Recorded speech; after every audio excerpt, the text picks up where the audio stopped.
So good afternoon, everyone. Happy Friday. Although most of us who are in Melbourne know that we are once again in lockdown. So yeah, I'm glad that you can still join us via the Zoom webinar via online. So and just take comfort in having this opportunity to connect with everyone through Zoom.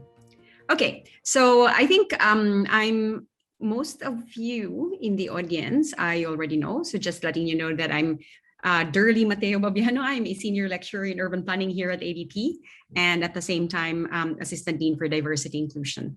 So first, I would like to take this opportunity to acknowledge the traditional owners of the land on which I am zooming in at the moment, the Wurundjeri people of the Kulin Nation, and pay my respects for the elders past, present, and emerging. Yeah, so I would like to play a video.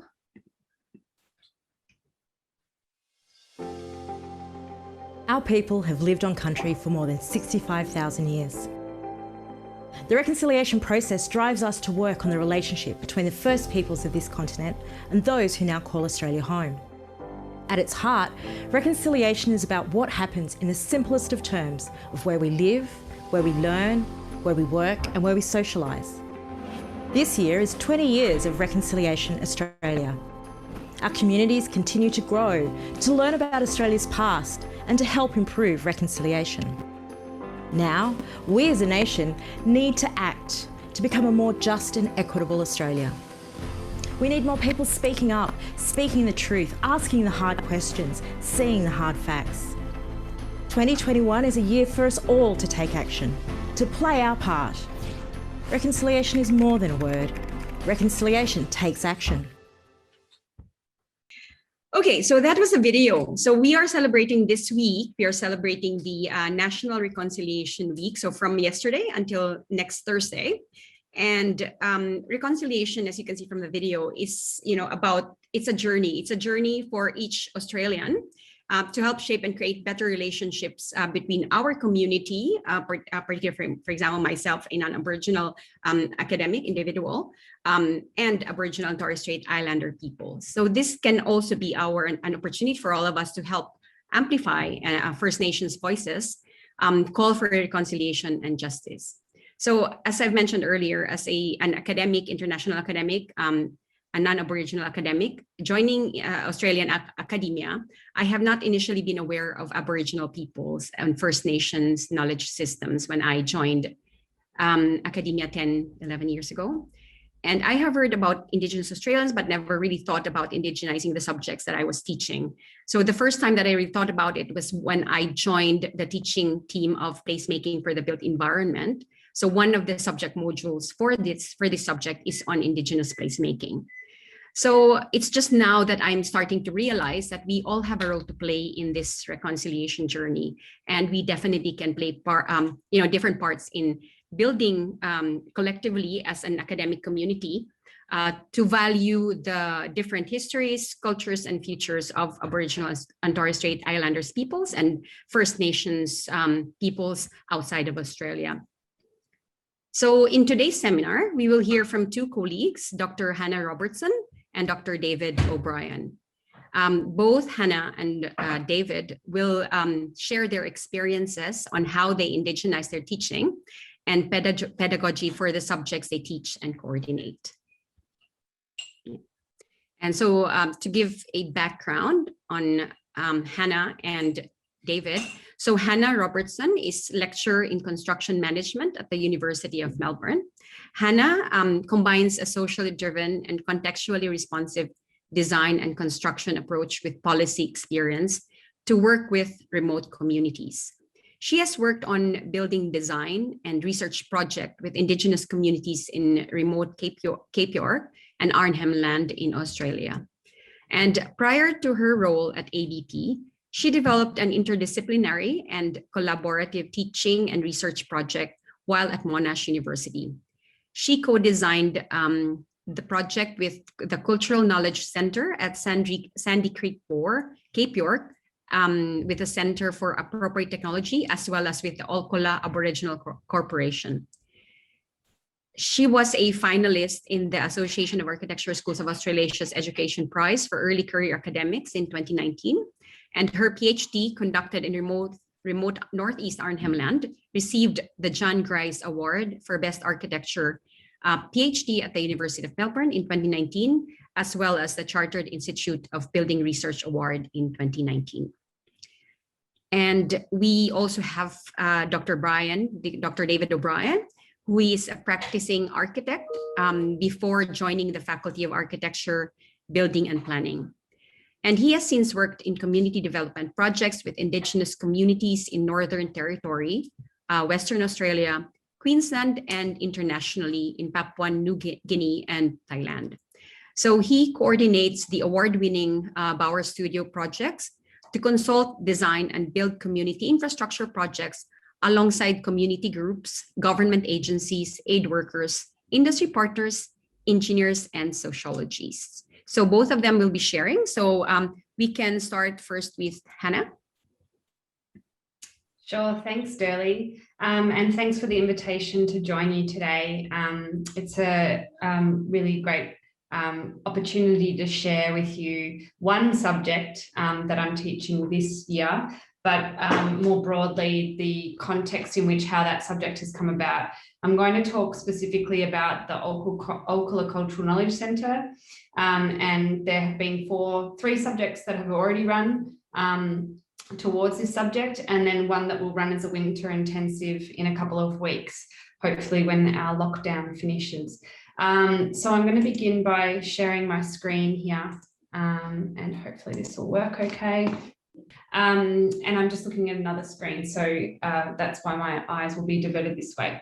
So I'm sort of looking at the overarching kind of ethos behind the subjects, but more broadly, the project is this notion of community-led research and design that is specifically responding to traditional learner needs and aspirations, and more broadly about remote building on Indigenous homelands, which are the most remote settlements on Indigenous land.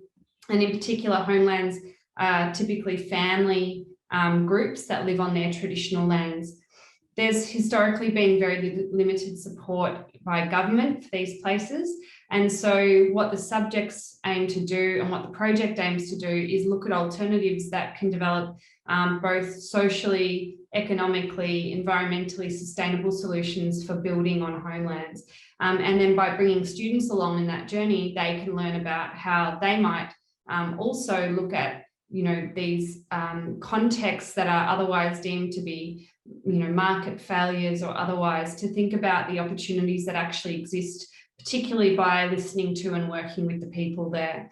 So I'm going to guide you through how we sort of did this in our project. But before I go on, I'd like to begin by acknowledging the Wurundjeri and the Bunurong peoples of the Kulin Nation, who are the traditional owners of the land on which I'm located today. And I'd also like to acknowledge the Olkola people, who are the co-creators and co-authors to this research and to the teaching that has come from this as well.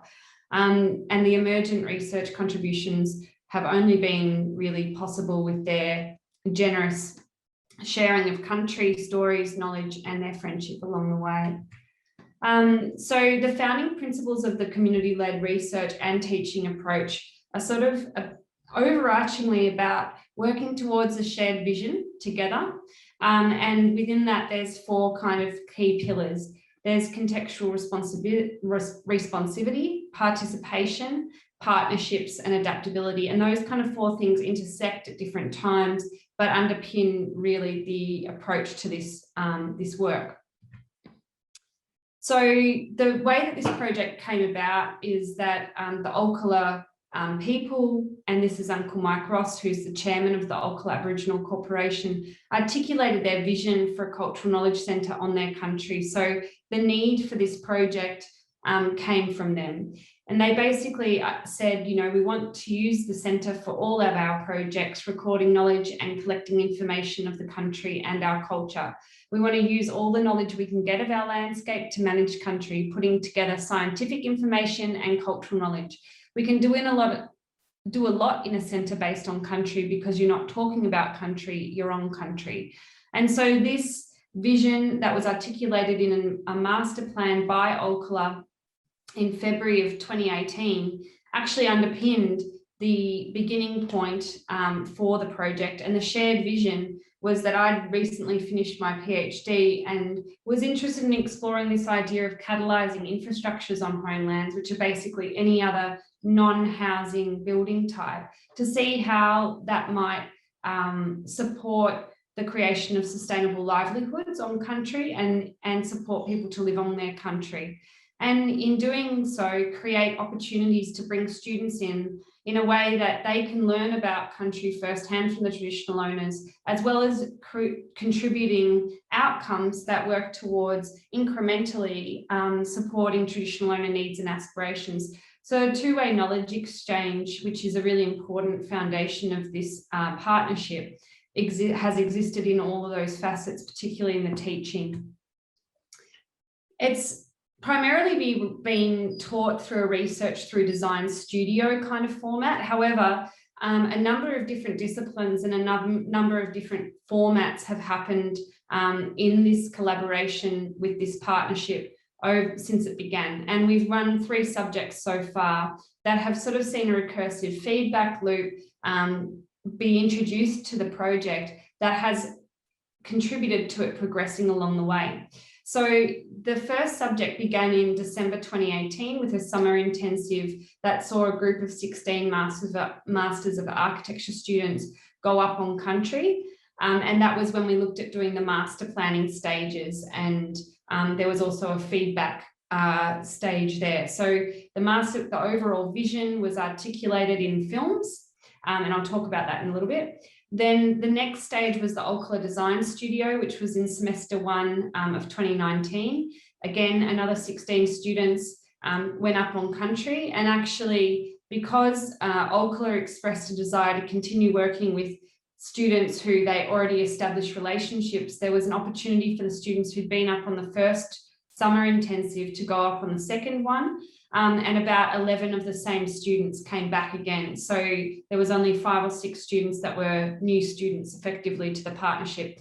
But at the same time, the new students were kind of brought in a way where the other students became custodians of the knowledge that they already had and helped bring the other students in as well. And that's been something that's featured quite heavily in the partnership. During that stage, it was more about developing detailed design and doing extensive remote building research to think about a construction strategy for the project. The next stage was really about, we needed to have engineering data and analysis to support what the architecture students had created, and we needed to move the architecture process forward so that we were working towards town planning approval.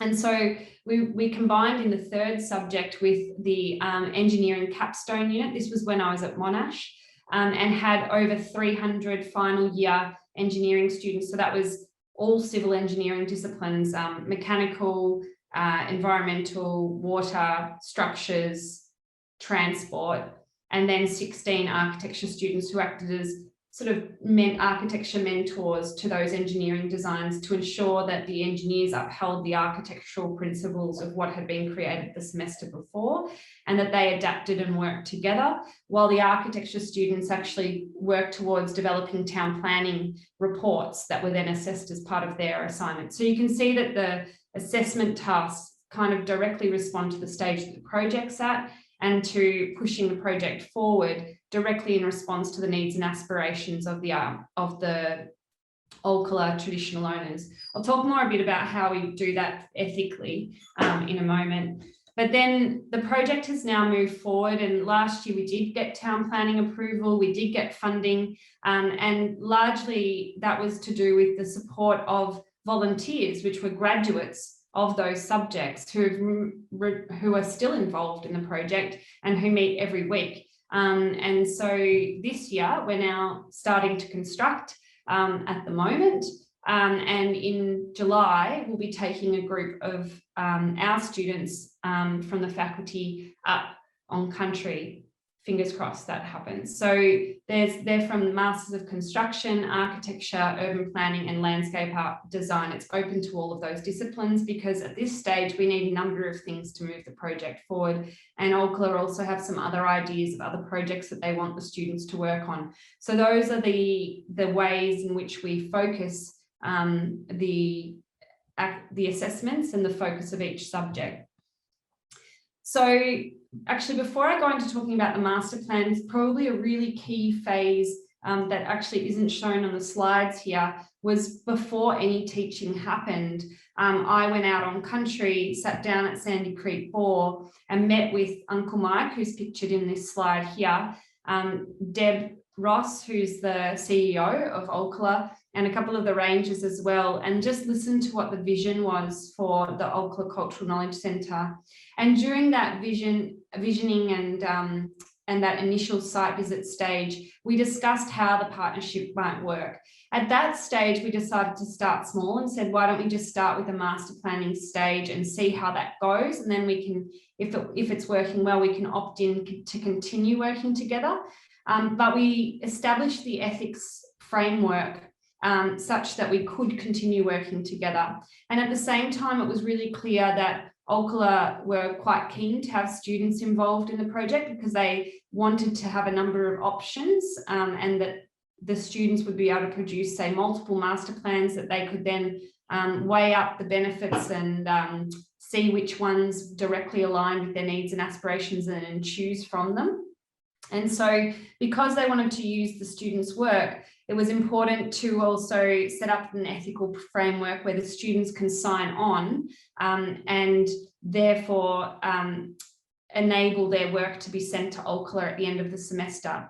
There was also, as a research project as well, there's also a necessary thing for the students to sign on as both researchers and research participants because I'm actually observing the students in the subject as well. So that whole framework was all established before I took the students up on country. The first stage then, if that first subject was to do with the master planning stage, and this stage we were intending to go to Olkola Country, but during the dates that we set out to go there, it was actually the hottest heat wave that Cape York had experienced in about 10 years. And so during that time, there was a lot of bushfires burning on Olkola Country, so we had to redirect and look at other country, Kuku-Yalanji Country, which is just north of the Daintree. And we then met up with Uncle Mike and had a participatory design session in Cairns before the students came back. So that really formed the basis for that master planning exercise, as well as some data we'd already collected from the site. And the students produced films for that master plan stage. The reason for the film was that that was the format that Olkola wanted. And so they wanted something that would be easily shared with the other traditional owners. There's Olkola people are spread across Queensland, so they could easily send the link to the videos, and then their other members could watch the videos and provide feedback. But they also felt that the film would be an opportunity to take to funders if they were, and that would be a really useful way of showing that. So the students worked in teams of 4 to make these films. So we had 4 master plans that were produced. This was the winning scheme. And it included, then the students also did sort of storyboarding and scripting, and explained as well in that storyboarding what the actual concepts were that were developed further. We then actually had an exhibition as part of Melbourne Design Week because we noticed that there was this big screen going up at Monash at the time. And so 5 of the rangers came down on country and we presented the films then. And this is a really important stage in terms of the teaching aspect, because this provided that two-way opportunity where the students had gone out up to Cape York, but then where the rangers come down to the university country and provide feedback there. And that then was the starting point for the next subject as well. Before that next group of students went up on country, they did a lot of desktop building research by looking at a number of case study projects. And they were looking at that through the lens of sustainable livelihoods framework, which is sort of some of the research ethos of how we're going about the Cultural Knowledge Centre project. And this is an example of a house at Burraruga, which is built with a super adobe kind of construction. And so the students analysed the existing resources that were in these different remote communities, and then how those resources were used and turned into assets in these case study projects. And then they also analysed the projects from a climatic, functional kind of perspective, to then think about how they could think about construction systems and the design and the interaction of the two of them when they came to do the Cultural Knowledge Centre. We also, this was actually in the summer intensive, so the previous subject, because we couldn't get out to country during that one, we also undertook remote building case study visits. So that's another mechanism for how we could learn. This picture is actually taken at Bush Owner Builder, which is a project that I was involved with as part of my independent master's thesis when I was a student. And this is talking to the traditional owners who are the owners of that place, and just hearing about the process from them rather than from me. And also it was a really great way to actually experience the place when you're there. Then we looked at doing extensive collaborative design during this detailed design studio. We had 14 days on country. And during that time, we went out to, 10 days on country. We went out to Welcome Station, which is on Olkola Country, sat down with traditional owners, heard about story places, and then that was woven into listening to stories about what the Cultural Knowledge Centre will be and what it represents, as well as a kind of more formal participatory design workshops, which were held in Laura, which is not on Olkola Country, but is right near it. And then we also went out on the site itself and had further discussions to kind of situate. And each of these kind of collaborative design workshops was situated around having a focus for each of the discussions as well. From this emerged a number of different design approaches and construction systems, which used primarily local resources and that responded to the things that emerged from those collaborative design workshops. There's a huge diversity in the range of these different approaches. This one primarily used timber. This one used rammed earth, and this is the scheme that was chosen by Olkola for the Cultural Knowledge Centre. As well as in collaboration, they chose this scheme, but they chose another student's site plan. So, and then they also picked out different aspects of other students' work as well. Someone else had a major focus on productive gardens that they really love. And so they kind of brought the best of all these different schemes together and said, this is really what we want. And this has then progressed into what we're looking to build this year. These are some of the other students' work as well. And you could see that the students as well produced two different books. One was a design booklet, one was a construction booklet. The construction booklet was like a step-by-step guide, and you can see an image taken from that in the lower right about what kind of skills were needed, who would be involved, what materials and so on, so that people could think about the stages that were involved in constructing those sequences. And so a number of these projects here. And it's interesting, the ones that I'm showing you, all of these students are still involved as volunteers in the project as well. Another key thing is that when we're on country, we're so remote that we don't have access to the internet, and we don't have access to enough PowerPoints for the students to charge their laptops. And so as a result, we rely heavily on hand drawing and on observation in country. And it's so rich each day that we always schedule time in for the students to have reflection and to write a personal reflective journal. And so this is an example that's taken from one of the students' journals that shows day 3. and the students written a lot about what they'd heard, the different stories that were told, the ways that links to the cultural centre, but then they've also included sketches of places that they've observed, of buildings that they've seen, of remote building systems, technology systems, and so on. And all of this forms the basis of essentially a folio of observations. Another teaching and learning approach is really about the collaborative design training. We do a workshop at the university before we go out on country. There's a few reasons for this. Students often feel a bit awkward when they start these conversations, and often ask quite closed questions. So this is a way of helping them think about how they can learn how to frame questions. So the way we do it is, one group are the participants. So they role play in the role of the participant, and the other group role play in the role of the facilitator, and then they swap. The other thing that they need to do is we ask them to bring in the materials that they're going to use to model make or to facilitate that discussion. And then they work out what they need before they go out on country, because there's no shops for them to go and buy this stuff when they go out. So they need to think about what actually works in this discussion, so it helps to hone how they're going to do things out on country. Again, in the reflective journal, I ask them to reflect on how they're experiencing these classes as well, so that they can then critically assess how it goes better when they go out on country, or what works and what doesn't work so well.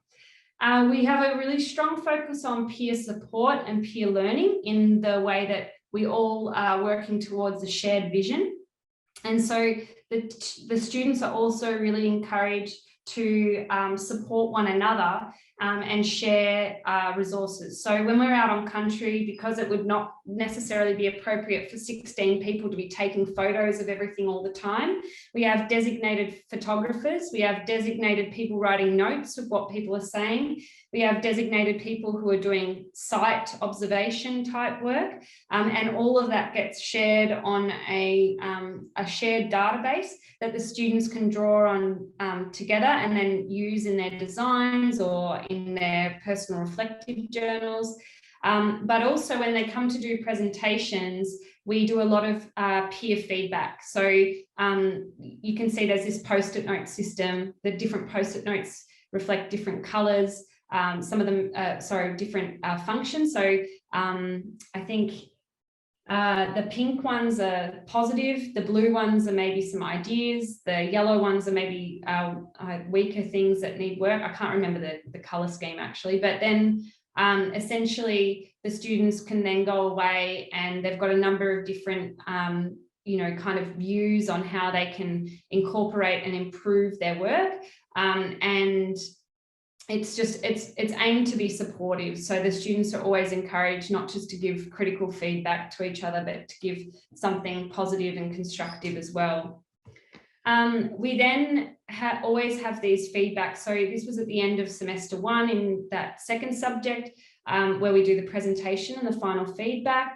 It's pretty self-explanatory. But then we went into the third subject, which was the collaboration with engineering. And during that collaboration with engineering, the students didn't go out on country. It would have been impossible to take 300 students out there. And instead, Olkola came down for their presentations. And the other aspect to this is, because it's research and the whole thing is research, there's also scholarship of teaching and learning that's happening in this subject. So this is a paper that we wrote, and you can see as well that the CEO of Olkola is a co-author, along with Pippa Connolly, who I co-taught this subject with, who's an associate professor at Monash, who runs the capstone unit. And that was discussing the whole teaching partnership. Our subject and our partnerships have grown over time, and we've got a number of different research projects and also project partners. ARUP are now a project partner, and that's largely because a number of the graduates who are continuing to be involved as volunteers now work at ARAP, and they are now certifying the design. We have the Centre for Appropriate Technology, who are still an active partner, Engineers Without Borders as well. And so the project has the scope to continue to grow outside of the teaching subject itself as well. And you can see these are all former students, except for the construction manager, Harsh, actually studied at Melbourne Uni and was just interested in being involved, and he's been great.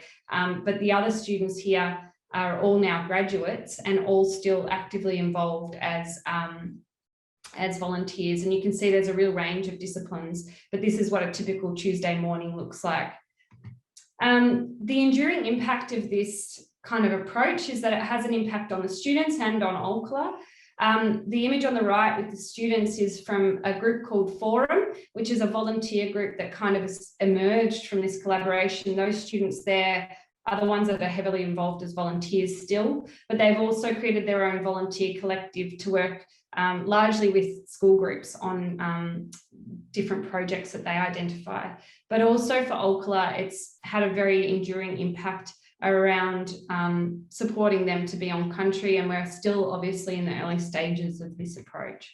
So yeah, again, those founding principles are contextual responsivity, being responsive to place, to needs and aspirations, participation, being inclusive at every stage, understanding intrinsic motivations, both of the traditional owners and of the students, ensuring co-authorship in everything that we do, celebrating small wins, that's those recursive feedbacks, the exhibitions and so on. The importance of partnerships and knowing that the limitations of what student work is, because all of the student work has had to be developed significantly further to be realisable. So ensuring that we keep things achievable is really important, and staging the project is also important. And then adaptability is really important. So not fixating on a solution so much, as long as it contributes to the shared vision, thinking about different ways you can overcome challenges, because there's always going to be a lot of them. And yeah, that's it. Thank you. Thank you very much, Hanna, for sharing such comprehensive story of, collaboration, having shared vision. And what I like most is, having that shared roles before actually going in country and sharing the data that's being collected. Yep. And now we move on to David. Hi, how are you? Thank you very much for the invitation to talk today. I appreciate that very much. I'm just going to share my screen. I'm going to start off with I had a horrible morning where my computer has died and I've gone and stolen my daughter's one, which she's not super happy about. But so I'm going to make some references to our website, where it's just got a lot of images in it, which should help with the presentation today.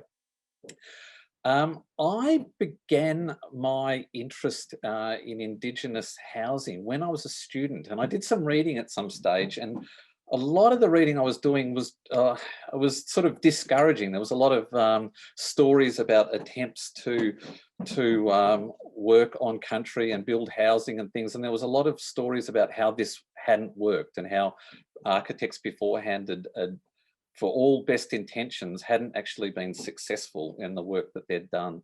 And that was sort of very discouraging. And when I was looking at making my own research projects, I did some further reading on it, and I went and visited one of my friends who was working at the town camps around Alice Springs, and he took me out to some of the town camps, and it was a very, very confronting experience.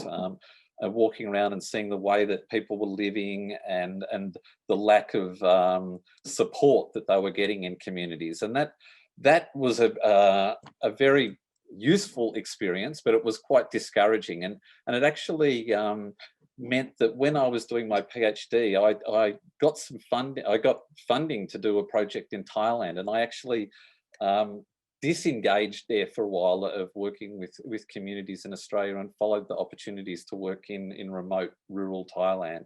And that's where I wrote my PhD, and there's some really important lessons I got from that around changing how the communities were changing, the impact of deforestation at that time. So traditional ways of building were no longer being able to be followed, and people were building with concrete block, and the impacts that they had upon all of the social networks and things within these villages. And that was a terrific experience. I learned a lot from that, and it gave me a lot more confidence to working with communities and ways to approach working within communities. And so after finishing that project, I came back to Australia, and I still had this sort of, little voice in my head sort of thing about the importance of addressing the massive disadvantage for communities in Australia. But given the confidence of the project that I'd been doing in Thailand, I went to a seminar that was run by Indigenous Volunteers Australia. And I thought this would be a terrific thing to, I was going there thinking this would be a terrific thing to do with my family. It would be great to participate that way. But during the presentation, I thought, well, this is maybe something that could fit in with the work at the university as well. And I went and spoke to one of the people after that seminar, and it was a very interesting conversation. But from that, I did essentially a cold call to an organisation up in the Northern Territory and explained what background I had, what experience I had, and they invited me to come up and speak with them. And in a lot of ways, that was the beginning of the relationships that I have developed over the years with communities in Australia. And so I might just scroll here and go to, this is the Bauer Studio website. This project here, I think you probably see me squirreling my mouse around on it. That was the first project that we did that loosely you might call as like a design build project. And that was in Thailand, following on from my experiences there in one of the villages that I'd actually studied. And this was done in conjunction with 2 universities in Thailand. So one was Selapakorn and one was Kasetsart universities. And we took students from Melbourne and students from both of those universities, and we tested out some theories that sort of evolved from the PhD studies. And it was about using new technologies to build, but with traditional spatial practices and community practices. And that was a terrific learning experience. It was a great, great introduction for all of us. But one of the things that came out from that was that that sort of project in Thailand was relatively easy to do. It was comfortable. The people were fantastic to participate, but it didn't significantly address some of the issues that were in my mind at that time. So that was in 2008, and when I got back from that project was when I first made the cold call, and then the follow up conversations and meetings from that, and that was with the Gudorka community. So that was again in 2008, and they invited us up there, and we got a small amount of funding. I think it was only about $40,000, and we were asked, what could you do to improve one of the houses in one of the town camps just outside of Darwin? And we went up there with a bunch of students, and we were all relatively green at that time. And the students walked around the housing at Gudorka. So it's 17 miles out of Darwin itself. So it's often called 17 Mile. And the students walked around and they were absolutely dumbstruck by what they saw in this community. The absolute disgrace of these housing, the housing that was there in this community, and it really blew them away. It was just culture shock for the students and also for the staff as well. And I was doing that with Hamish Hill, who worked in the workshop back in that time. Everyone was just blown away, and we had this small amount of money, and the idea was, what could you do to improve this house? So we had some clients in the house that were terrific to work with, and we asked them what their needs were and aspirations and things. And over I think it was an 11-day period back in 2009, we worked in that community, and we made a bunch of changes to that house. We added the veranda on, we had put some lockable bedrooms inside it, a kitchen and a toilet, those sorts of things. And at the end of that project, we got the students then to do their design work. And one of the things that we do in our project is, I mean, everyone's heard of like design build projects. We've flipped it around where the students do the building first. So obviously there's a range of consultation and design work that happens before the new students come along, but the new students come along and they're essentially our labourers, and that they work on the project with the community, and at the end of that, then they do their design work. So instead of it really being a design build project, in a lot of ways it's a build, and then also consult and research at that time, and then their design work happens afterwards. And by flipping that around, we get a much more robust set of designs from the students. And then those designs obviously go back to the community for more conversations. And in this case, from the 2009 project here, the students put in their designs, they were put out to the community and a neighbouring community. So they went back to Gordorka and to Nucky's Lagoon, and representatives from those communities and from other organisations selected one of the student schemes. And so that essentially drove the 2010 project.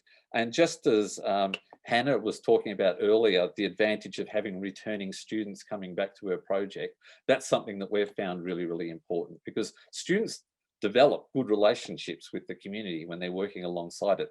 And the fact that students are going back again is something that the community really appreciates. So in 2010, we had students going back to work with local workers, and they're supported by other organisations so that the local workers get paid. And again, the students do design work, and again, it's put out into the communities. At that stage, we didn't go back to Gordorka there afterwards. The community had as much funding as it could get at that particular time. But at that stage, we were invited to do some projects across in WA, in Western Australia, and this is up in the Pilbara. So this is using proceeds from land use agreements with Rio Tinto at the time. And Rio Tinto obviously got a bit of a bad reputation at the moment for destroying that cave out in the Pilbara.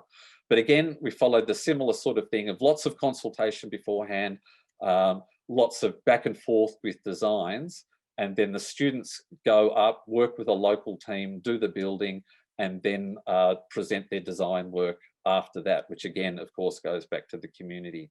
So there was a couple of projects at that stage in WA.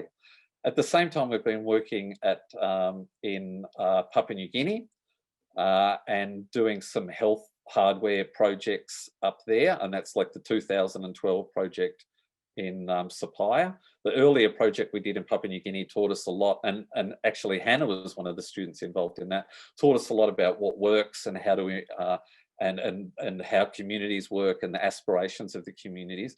But it becomes very clear that good ablutions facilities are incredibly important in these communities. So we've done a few projects up in Papua New Guinea now over the time. So there's one in Sapphire here, one in Sawanam here, and another one up in Sapphire later on. The thing that I think is most important with those projects is not just teaching our students as well, but also teaching the communities themselves how to use tools, because they're not familiar with power tools, and how to build with standardized building materials and things. And it's got to the point now that in Sapphire and Sawanam, that the communities are able to go on and keep building the infrastructure once we've actually left. So we have essentially made ourselves redundant from the communities, which is, aside from the research component, which has been which is very helpful to see. One of the communities I want to highlight here is the Wave Hill project, which was done with the communities at Kelkaringi and Dagaragu. We were first invited into this community in 2014, and the community, and in this here, there is a video down here, and the man at the back that's faded out is, well, there's three figures faded out. We've got Gough Whitlam and Vincent Lingiari there. This community is incredibly important in the beginnings of the land rights movement in Australia. And that's where the strike, where the Gurindji people went on strike for better wages and pay and things. And the other fellow there, which I won't play the video, but the other fellow there was at that stage one of the key elders from the community and asked us, will you come and design a centre in the community, which is sort of like a culture centre or a heritage centre where they can share that walk-off story with other people throughout Australia. And that was 2014 that we were asked to help them out with that project, and we still haven't completed the design for them. There is no immediate funding for that project. It's going to be a project that's going to be many millions of dollars, but we needed to build a good ongoing relationship with that community. So in a lot of ways, we've done a lot of other projects in the meantime, which I'm calling sort of entree projects to a degree. They're the ones that build the relationship, build our skills of understanding what the community's aspirations are, and also building a greater capacity within the community to actually share what their aspirations are with us. So we did the walk-off pavilions in 2016 at Wave Hill and at Kalkaringi. There's 3 pavilions along the walk-off track. We also in 2018 here did an extension to the Arts Centre in the community as well. Then we were asked back again in 2019 to do some work in the park. And in 2020, last year, we were asked to do some work for their new community centre in town. So it's a real honour and a real privilege to be invited back to the same community multiple times. And I'm sure this is something that, Hanna touched on before, the fact that going back to communities time and time again shows your commitment to these communities, and it really does help build those relationships and give us a greater chance to understand what the aspirations are for the communities.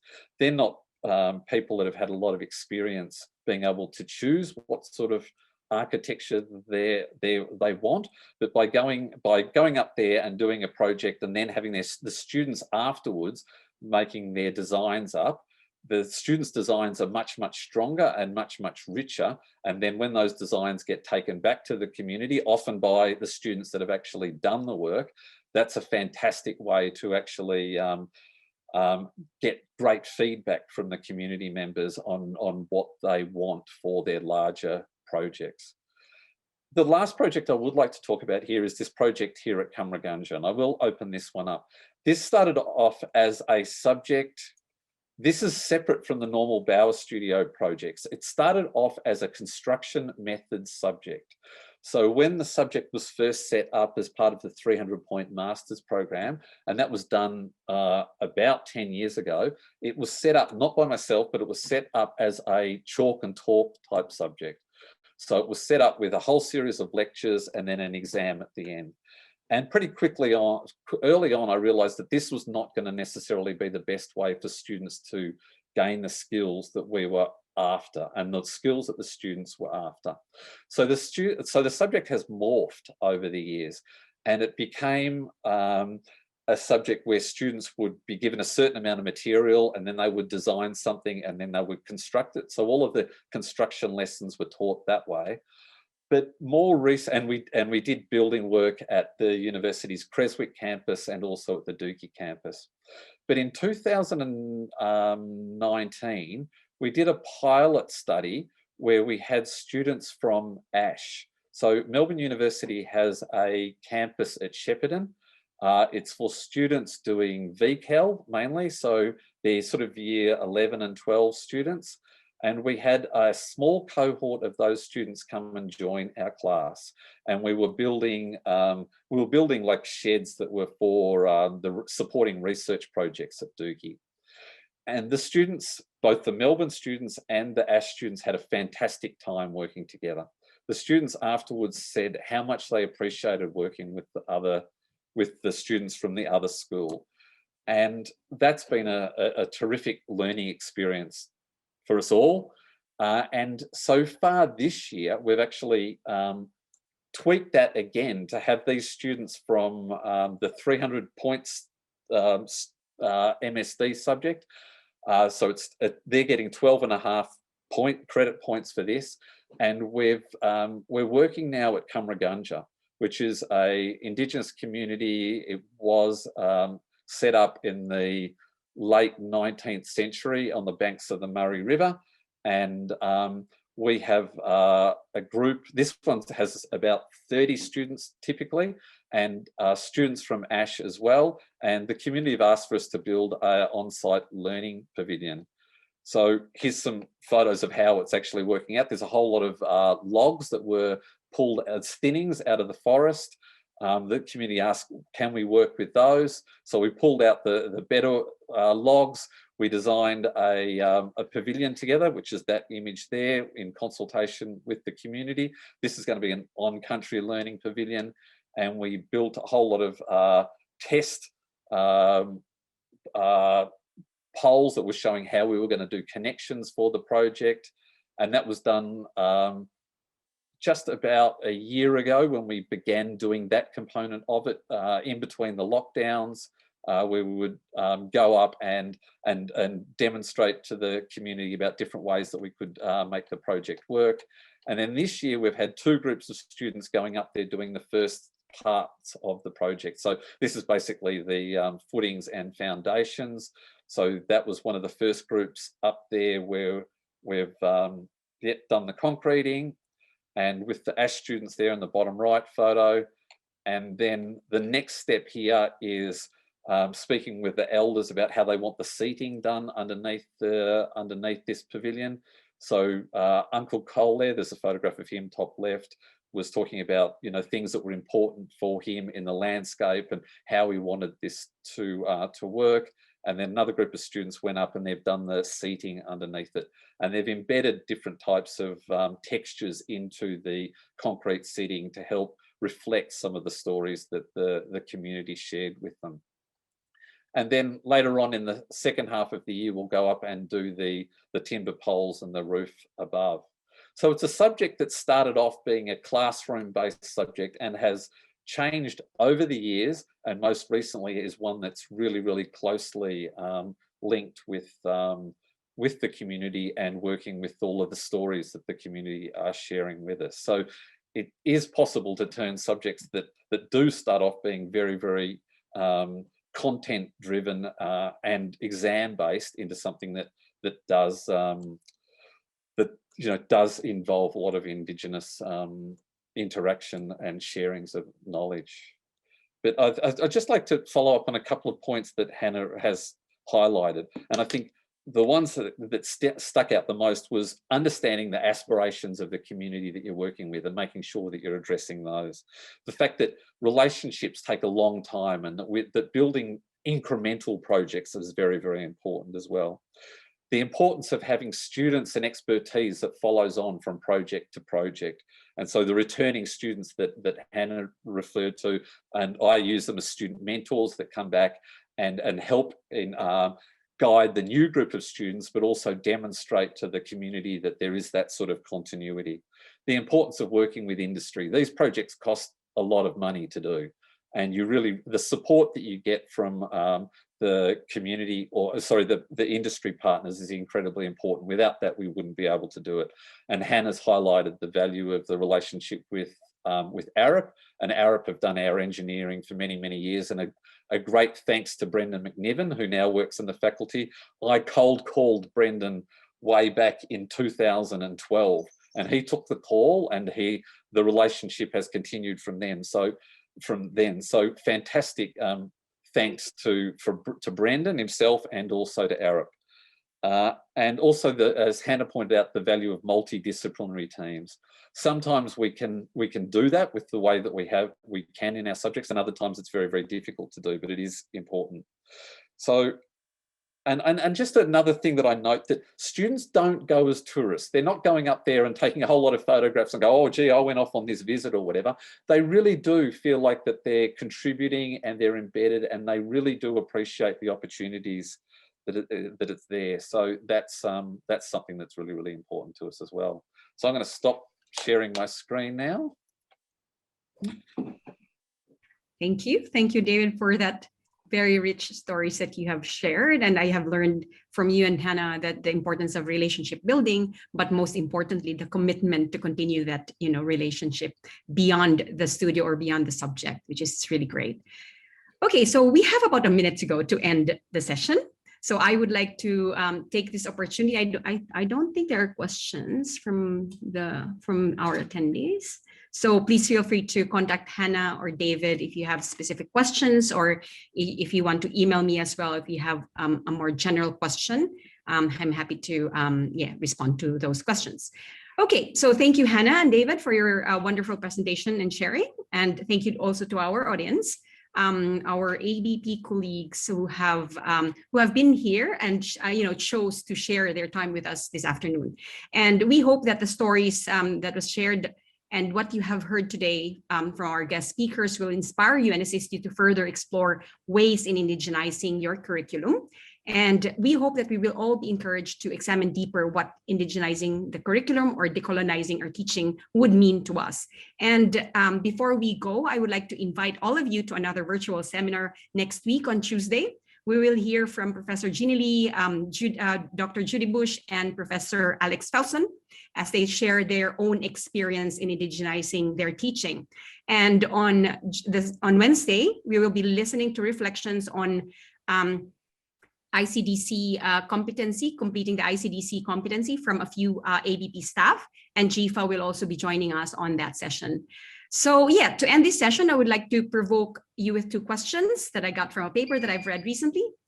So as educators, how do we make sure that our students are able to have access to respectful and accurate information about First Nations people? And second question is, how can we as educators proactively engage in decolonizing our practices when we indigenize our teaching? Okay, so with that, I would like to thank everyone and greet everyone a very happy weekend to all. Bye.